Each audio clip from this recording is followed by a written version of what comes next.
최근 서울의 한 조산원에서 응급처치를 제때 하지 않아 신생아가 심각한 뇌손상을 입게 됐다는 보도 전해드렸는데요. 문제는 이 피해 사례가 한둘이 아니라는 겁니다. 13년 전 같은 조산원에서 태어난 한 아이는 뇌병변 1급 장애를 진단받았는데 중1이 된 지금 눈 뜨는 것 말고는 할 수 있는 게 없는 상태입니다. 김다연 기자가 보도합니다. 14살 나은 양은 태어나고 반년 만에 뇌병변 1급 장애를 진단받았습니다. 부모 도움 없이는 제대로 움직이지 못해 하루 대부분은 휠체어에 앉아 있거나 누워 있습니다. 밥은 배에 연결된 관을 통해 먹습니다. 일반 학교를 다닐 수가 없어요. 왜냐면 사실 잠밖에 안 자는 애라 가서 이제 물리치료도 하고 무슨 이제 뭐 교육도 있는데 이제 얘는 사실은 자극을 받는 거죠. 뭐 시각적 자극이나 청각적 자극이나 아니면 감각. 딸을 볼 때마다 부모는 13년 전 조산원 출산 당시가 떠오릅니다. 검붉은 몸을 축 늘어뜨린 채 나온 딸. 울음소리마저 내지 못할 정도였는데 원장은 엉뚱하게도 아기 발가락을 바늘로 찌르거나 몸을 접었다 폈다 했을 뿐입니다. 1시간 만에 겨우 옮겨진 병원에선 뇌 손상이 심각해 마음의 준비를 해야겠다는 말까지 들었습니다. 부모는 원장에게 사과와 보상을 요구했지만 운이 안 좋았을 뿐이라며 지금은 10원 한 장 없으니 나중에 주겠다는 무책임한 답만 들었습니다. 10원 한 장 없다.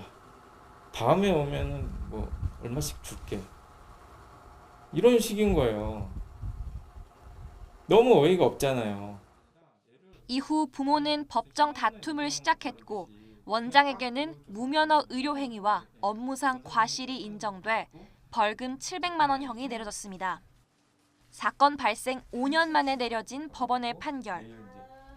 딸에게 평생 장애를 안긴 대가가 고작 벌금 몇백만 원이란 현실에 부모는 울고 또 울었습니다.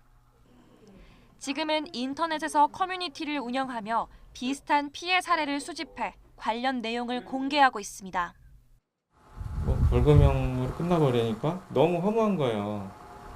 다 징역형 된다고 했는데 그리고 자괴감이 굉장히 컸어요. 저는 이제 끝나지 않은 싸움이라고 생각을 해요. 보시다시피 조산원은 계속 자리를 지키고 있습니다. 아이 부모는 또 다른 피해 사례가 나오지 않을지 걱정하고 있습니다. YTN 김다연입니다. 일요일 오전 10시 10분쯤 서울 가련동의 먹자골목. 70대 어르신이 자전거를 타고 지나간 몇 초 뒤 자전거가 허공에 붕 떴다 떨어지고 시장 입구에 세워진 구조물도 맥없이 부러집니다. 어르신은 도로에 쓰러졌습니다. 마주오던 승용차가 들이받은 겁니다. 외부에서 쿵 하는 소리가 나길래 바깥을 보니까 자동차 흰색 승용차가 저희 가게를 정면으로 들이받은 상태였고 그때 운전자가 해당 그 차에서 내려서 이쪽 골목길로 도주를 했습니다. 운전자는 사고를 수습하기는커녕 구조물 아래에서 빠져나오자마자 그대로 줄행랑을 칩니다. 이 남성은 지난 9일 서울 개포동 아파트에서 택시 기사로 위장해 강도 행각을 벌인 이른바 강남 3인조 가운데 한 명인 51살 박모 씨였습니다. 당시 경찰 추적에 쫓기다가 다른 차량을 들이받는 사고를 내고 달아나 자전거 운전자까지 친 거였습니다. 도주한 박 씨는 곧바로 이 건물 안으로 들어갔고 1분도 채 안 돼 다시 뛰쳐나왔습니다. 이때 건물 밖에서 기다리고 있던 시민 2명이 박 씨를 붙잡았고 이때부터 몸싸움은 시작됐습니다. 근처 점포에서 리모델링을 하던 작업자 유재열 씨와 홍기혁 씨가 각각 박 씨의 팔과 허리, 다리를 잡고 늘어진 겁니다. 주변 주민들 신고를 받은 경찰이 도착할 때까지 15분가량 놓아주지 않았습니다. 둘이서 잡는데도 힘이 굉장히 강했었고요. 엄청나게 힘이 세갖고 저항이 너무 심했었고 허리띠를 잡고 목을 잡고 넘어뜨리고 욕설을 하고 무조건 경찰 올 때까지 기다리라고. 출동한 경찰은 박 씨가 강도 용의자라는 걸 확인하고 긴급 체포했습니다. 경찰은 3인조가 범행 전후 탄 차를 운전한 40대 남성도 인천 서부의 주거지에서 붙잡았습니다.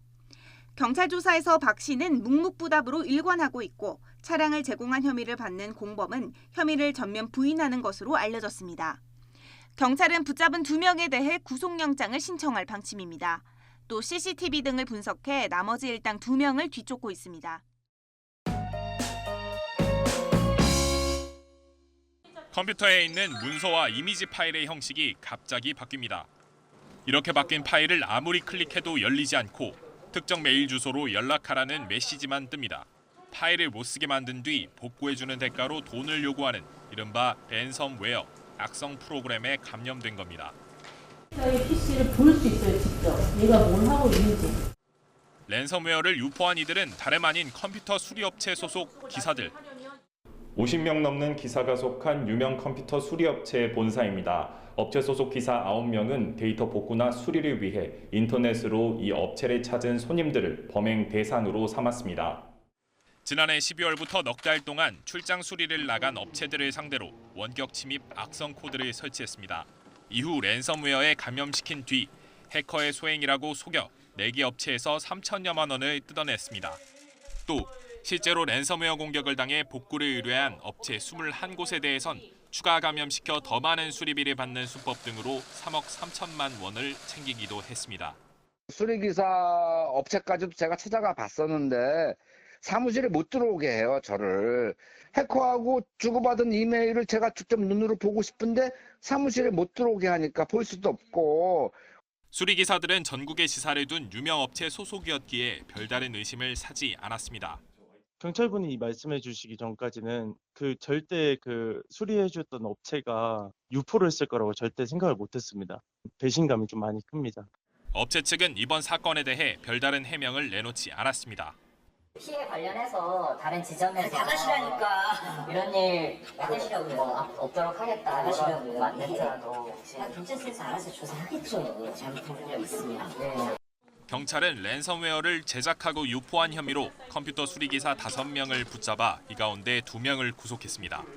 복구비를 부풀린 4명은 사기 혐의 등으로 입건했습니다. 추가 수사는 진행이 되고 있고요. 대부분의 지금 검거된 사건은 이번 주 내로 송치가 완료될 예정입니다. 악성 프로그램을 판매한 사람들을 지금 추적하고 있습니다. 경찰은 랜섬웨어 몸값을 내다보면 피해가 더 커질 수 있다며 발견 즉시 경찰에 신고해달라고 당부했습니다. YTN 이준엽입니다. 오늘 새벽 5시 반쯤 경기도 이천시 덕평리에 있는 쿠팡 물류센터에서 불이 났습니다. 지하 2층에서 난 불로 140여 명이 대피했지만 다친 사람은 현재까지 없는 것으로 확인됐습니다. 소방당국은 담당 소방서의 인력과 장비를 모두 동원하는 대응 1단계를 발령했는데 연기 때문에 진화에 어려움을 겪고 있습니다. 덕평 쿠팡 물류센터는 서울을 비롯한 수도권에 배송되는 물류를 보관하는 곳으로 물류 운송에도 일부 차질이 일어날 것으로 보입니다.